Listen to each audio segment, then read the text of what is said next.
এবং বিপুল আসনে সারা বাংলাদেশে সরকার গঠনের পথে এই প্রথম মুহূর্তে উপজেলা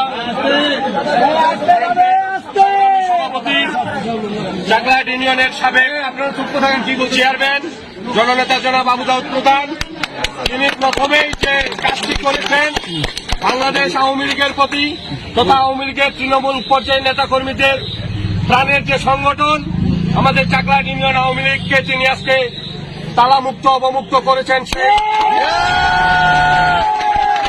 যারা এই দেশটাকে পাকিস্তান বানাতে চেয়েছিল, যারা বাংলাদেশের স্বাধীনতার পক্ষের প্রতিটি দলকে নিশ্চিহ্ন করার চিন্তা ভাবনা করে বাড়িতে অফিসে হামলা করে বন্ধ করে রেখেছিল, সেই অফিস আজকে প্রথমেই তিনি চাকলাহাট ইউনিয়ন আওয়ামী লীগ অফিস অবমুক্ত করলেন। চাকলাহাট ইউনিয়ন আওয়ামী লীগ সহ সকল অঙ্গ সহযোগী সংগঠনের পক্ষ থেকে তিনার কাছে আমরা কৃতজ্ঞতা প্রকাশ করছি। সেই সাথে আগামী দিনে যে কোনো মিছিল মিটিং আন্দোলন সংগ্রাম স্বাধীনতার সপক্ষের সকল উন্নয়নের ক্ষেত্রে আমরা না আওয়ামী লীগ না বিএনপি না জাতীয় পার্টি সকলে ঐক্যবদ্ধ হয়ে স্বাধীনতা বিরোধীদের পক্ষে থাকবো এবং ঐক্যবদ্ধের ভিত্তিতে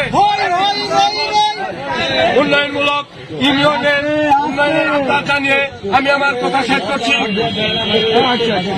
ধন্যবাদ সবাইকে।